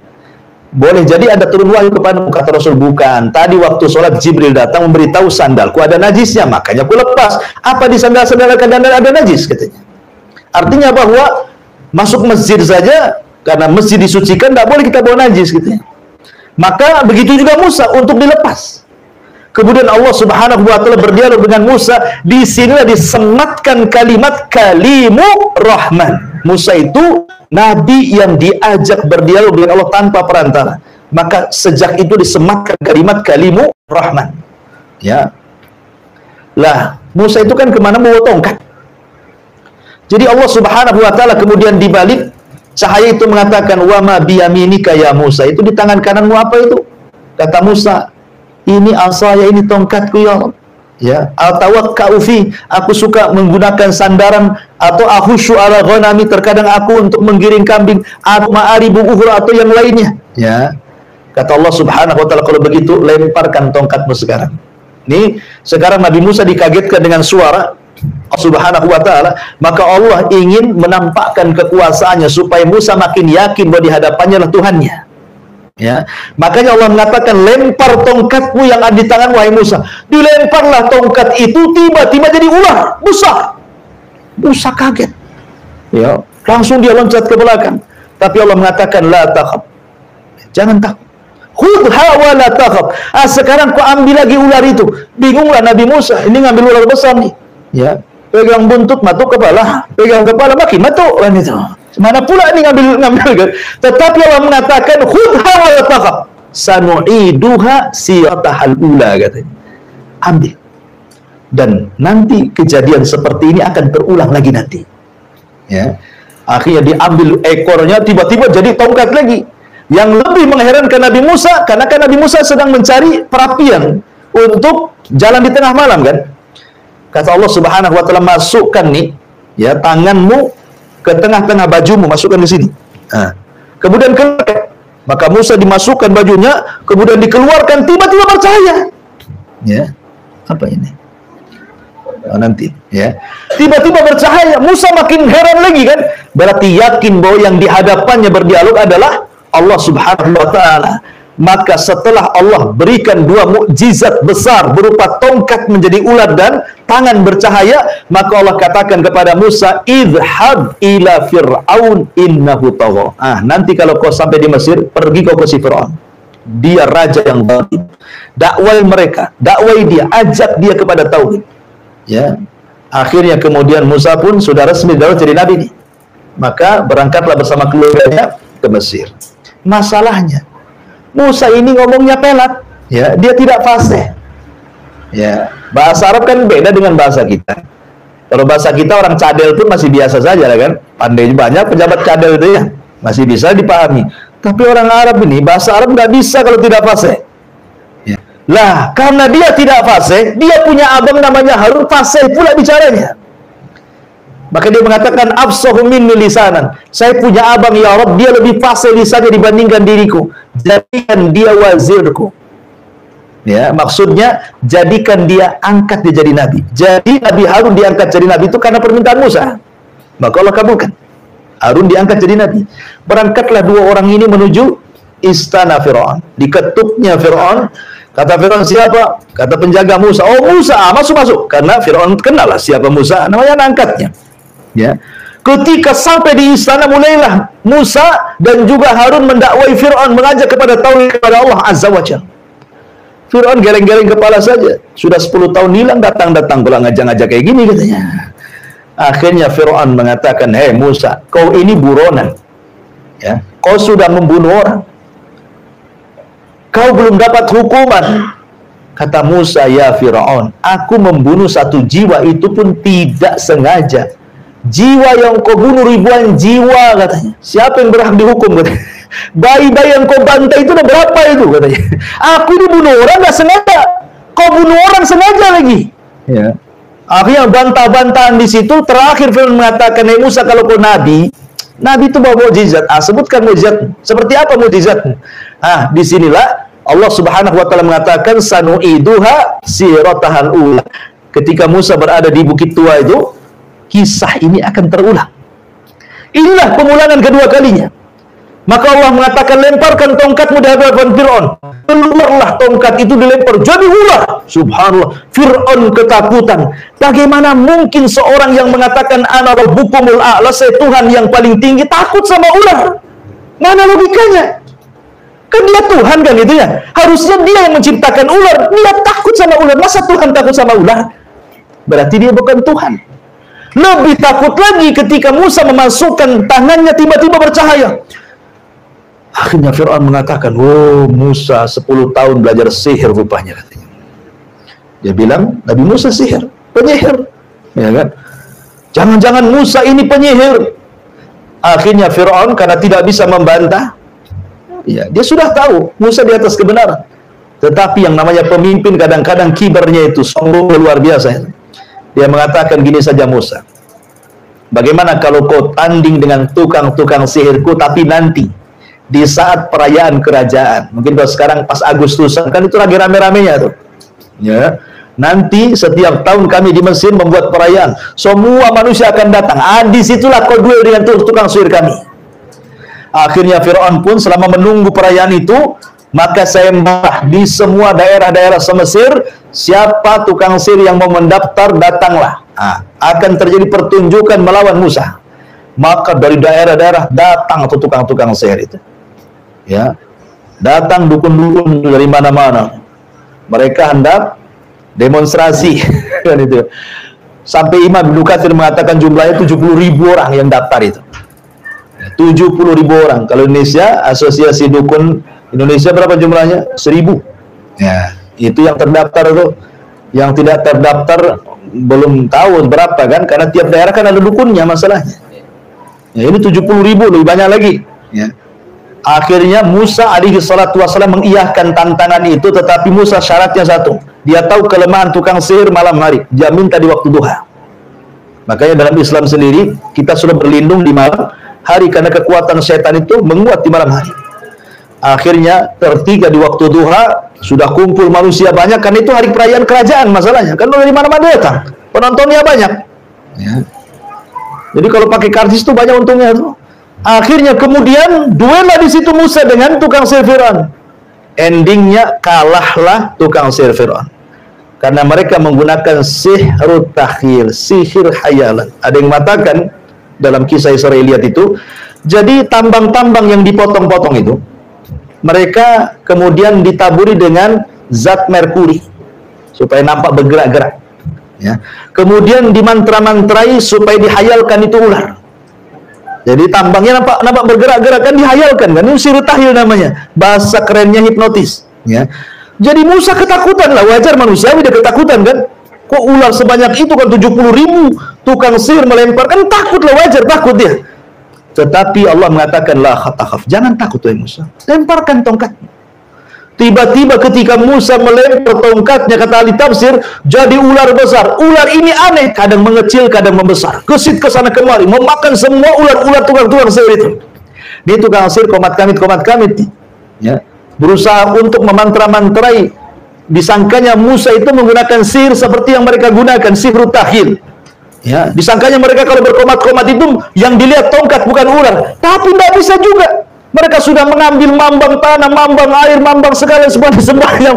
Tetap saja kok jadi ular ini, tak ada tongkat-tongkat gitu ya. Ini kekuatan yang luar biasa. Ini bukan sihir, ini maha dahsyat ini. Dari situlah akhirnya 70.000 tukang sihir sujud taubat beriman kepada Allah Azza wa Jalla. Fir'aun emosi lah. Kan Fir'aun sudah menyediakan sebelum tukang dukun datang, kan tukang dukun sudah mengatakan, apakah kami dapat upah wahai Fir'aun? Ala na'ajrun, apakah kami dapat upah kalau kami mengalahkan Musa? Kata Fir'aun, siap, kami sediakan upah, bahkan engkau akan menjadi orang terdekat bagi kami, kata Fir'aun. Jadi Fir'aun itu sudah menyediakan segalanya. Tahu-tahu mereka membela. Apa enggak emosi si Fir'aun ini? Makanya Fir'aun mengatakan, amantum qabla an adana lakum. Berani-beraninya kalian beriman sebelum aku izinkan, katanya. Iman saja harus izin sama Fir'aun. Ya, jangan semata-mata. Akhirnya mereka pun semua tidak ada yang murtad. Mereka diikat, kemudian dibunuh dukun-dukun ini. Kemudian Abdullah bin Abbas radhiyallahu anhu mengatakan, lihat dukun-dukun itu. Di pagi hari mereka dukun yang jahat, di sore hari mereka para syuhada yang baik, katanya. Mereka masuk surga, dibantu oleh Fir'aun. Lah sejak peristiwa ini, Fir'aun sudah tidak berani mengganggu Nabi Musa. Ada yang mengatakan Musa akhirnya tinggal di kampung Bani Israel selama 40 tahun. Ada yang mengatakan 20 tahun. Wallahu a'lam. Yang jelas bahwa sudah Fir'aun tidak ganggu lagi. Jadi Musa ini fokus berdakwah kepada Bani Israel selama 40 tahun itu. Lah selama 40 tahun inilah Allah Subhanahu wa taala berikan mukjizat, berbagai macam mukjizat, tapi tidak beriman juga tuh orang-orang Mesir itu. Ya. Pertama dikirim tufan, angin yang menghabiskan tanaman. Akhirnya karena mukjizat ini tidak mungkin diangkat kecuali dengan doanya seorang nabi. Datang angin topan, semua binatang-binatang, tumbuh-tumbuhan mati semuanya. Mereka datang kepada Nabi Musa, ya Musa, berdoalah kepada Allah supaya topan dihentikan. Berhentilah topan. Akhirnya sekian tahun berikutnya tidak juga beriman. Dikirimlah kodok di mana-mana. Ya, kalau kodok itu yang dewasa, kalau yang kecil namanya cebong. Ya. Jadi kodok di mana-mana. Ya. Makan dengan kodok. Bayangkan ya, di piring ada kodok gitu ya. Lagi masak tengok di kuali ada kodok, semua kodok, di mana-mana kodok. Ya. Gak nyaman hidup sama kodok itu. Antum loh ndak melihara kodok, tenggenang di samping rumah, tiba-tiba kapok, itu kan udah gerah itu. Gimana caranya? Apalagi kodok di mana-mana gitu ya. Kodok 2 ekor di samping rumah itu sudah ganggu gitu tidur kita. Ini kodok sak rumah, di mana-mana ada kodok. Mereka datang dan Musa, tolonglah kodok-kodok ini dihilangkan. Berdoa lagi, hilanglah kodok-kodok itu. Sekian tahun lagi tetap kufur juga. Akhirnya dikirim kepada mereka kutub.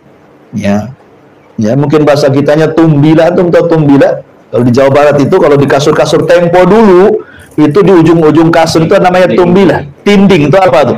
Kalau antum tidur nanti makan darah antum tuh. Ya. Tapi tidak tahu sekarang kok bisa punah pula, kemana perginya tumbila tuh? Tak ada pula itu, kisah-kisah orang dulu saja. Saya masih ngalami itu, masih ada tumbila kan? Masih ada ya? Di pesantren-pesantren biasanya. Di kampung masih ada ya. Dikirim tumbila coba di mana-mana tuh. Kalau disiksa orang makan darah tuh. Ya. Jadi luar biasa. Akhirnya mereka datang ke Musa berdoalah, hilangkanlah tumbila ini katanya. Akhirnya hilang tumbila, sekian tahun kufur lagi. Didatangkan kemudian Jarod itu apa? Belalang. Di mana-mana ada belalang. Itu kan belalang kan hama sawah tuh. Ya. Akhirnya berdoa lagi, minta kepada Musa, diangkat belalang. Akhirnya kufur lagi, kemudian dikirimlah darah. Ada yang mengatakan darah itu keluar dari badannya. Ada yang mengatakan air itu semua jadi darah. Sumur jadi darah, sungai jadi darah, lautan jadi darah. Pokoknya akhirnya Musa berdoa lagi, diangkat lagi, dan begitu seterusnya. Ya, sampai Musa melihat geleng-geleng kepala, tidak bisa. Orang Mesir nggak bisa beriman. Musa harus membawa Bani Israel ke negeri yang jauh lebih baik lagi supaya mereka bisa beriman. Kemana? Ke Palestina. Dari situlah Musa hendak hijrah. Kedengaran Fir'aun, oh tidak. Kalian, Musa membawa Bani Israel supaya Mesir bangkrut dengan tidak adanya orang-orang Bani Israel, tidak bisa. Siapa yang ikut Musa, kubunuh. Maka akhirnya Musa pada waktu yang ditentukan membawa Bani Israel sebanyak-banyaknya untuk mengarah ke Palestina. Fir'aun ketahuan, maka Fir'aun menyiapkan pasukan besar, kemudian menyusul Musa dan Bani Israel. Disinilah terjadi peristiwa mukjizat tongkat yang ketiga. Karena di hadapannya lautan, di belakang pula tentara Fir'aun. Bani Israel ketakutan, wa inna lamudrakuna Musa, kami sudah dilihat oleh tentara Fir'aun, mau kemana kita? Depan kita lautan. Musa dengan yakinnya mengatakan, inna ma'iya rabbi sayahdin, tenang, kebersamaan Allah, Allah pasti ngasih petunjuk. Jibril turun, kemudian meminta kepada Musa untuk memukulkan tongkat di lautan, tiba-tiba menjadi 12 jalan. Kenapa 12 jalan? Karena 12 kabilah Bani Israel itu. Maka ketika sudah sampai di seberang sana, Fir'aun menyusul, Allah katakan, fa'aghraqnahum wa junudahum. Maka kami tenggelamkan si Fir'aun, fa'aghraqnahu wa junudahu, dan tentara-tentaranya. Kenapa? Karena Fir'aun pernah mengatakan, sesungguhnya seluruh air di Mesir itu di bawah telapak kakiku. Sekarang Allah adab dengan ditenggelamkan di air. Karena dia sombong dengan air. Semua air di Mesir ini di bawah kakiku. Sekarang tahu. Ya. Itulah air yang kau sombongkan, kau tenggelamkan di bawah airnya. Begitulah Allah Subhanahu wa Ta'ala mengkisahkan tentang kisah Fir'aun. Wallahu alam. Inilah 3 kisah yang tersebut dalam surah Al-Fajr. Taib, sebelum saya tutup ada pertanyaan di sini.